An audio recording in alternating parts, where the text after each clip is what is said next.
The Man Who Would Be and Was King by Jim Talent.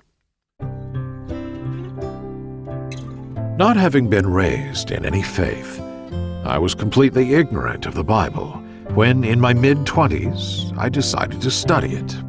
I read it as a young lawyer with no settled preconceptions.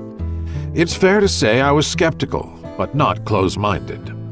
It struck me then that the Bible is a story of the relationship between human beings and God.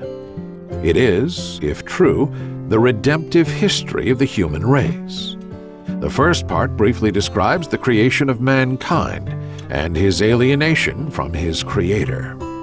The rest of the Bible, the vast majority of it, tells us how God fixed the relationship. That part of the story focuses first on a single man, Abraham, then on Abraham's descendants, then on one particular descendant of Abraham, whose birth Christians celebrate today. Jesus is the protagonist in the biblical story, the mover, if you will, of the whole plot.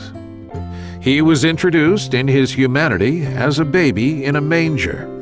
He lived only into young adulthood. He had none of what we would call today credentials, no social standing, no education, no wealth, no institutional power, and quite probably nothing physically attractive about his person.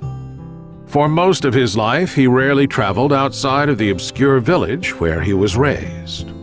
Yet, for 3 years, he was also a towering and masterful public figure, a king initiating an irresistible kingdom that was outside of, above, and yet in the kingdoms of the world. His whole life during this period was a constant interaction with people of every kind in every kind of venue, crowds and individuals, followers and enemies, outcasts and upper class, Jews and Gentile, male and female, slave and free. The inherent authority of his words and his person constantly astonished the people he met.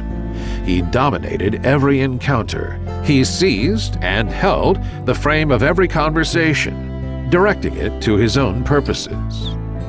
On the day Jesus died, he was brought before Pontius Pilate for judgment.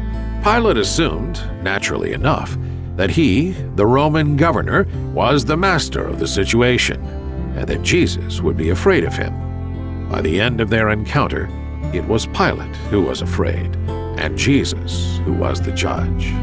This is their final exchange, John 19, 8 through 11. When Pilate heard this, he was even more afraid, and he went back inside the palace.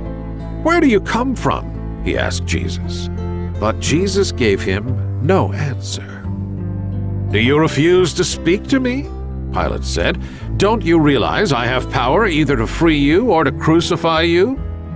Jesus answered, "You would have no power over me if it were not given to you from above. Therefore, the one who handed me over to you is guilty of a greater sin." Then there were the miracles, thousands of them. Again and again, Jesus effortlessly overturned the laws of the natural world. He calmed the storm, walked on water, created from nothing, healed instantly every kind of disease and deformity, and, in the final week of his life, raised a man from the dead, the episode that triggered his arrest and crucifixion. These were all signs designed to point everyone to Jesus and through him to God. The God of the Old Testament was, on the surface at least, distant and foreboding. The Jews believed, and with reason, that anyone who saw their God face to face would die. But thousands of people saw Jesus face to face. They touched him, talked with him, worked with him, laughed and cried with him, and they did not die. In fact, it was by looking to him that people lived. He showed us in himself who God really is. On the night before his crucifixion, Jesus was explaining to his closest friends what was going to happen the next day, teaching and comforting them, even though his own great passion was only hours away.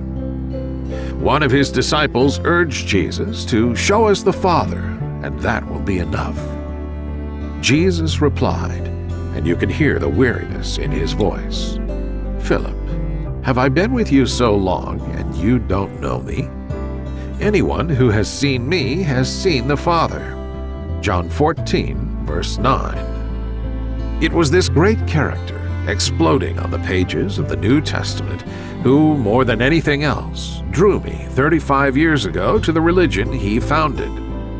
Jesus was and is a package of seeming contradictions, the man who is also God, the servant who is also king, the priest who is also the sacrifice, the Savior who would not save himself, the one who died yet lived, so that everyone who trusts in him and will also die will also live.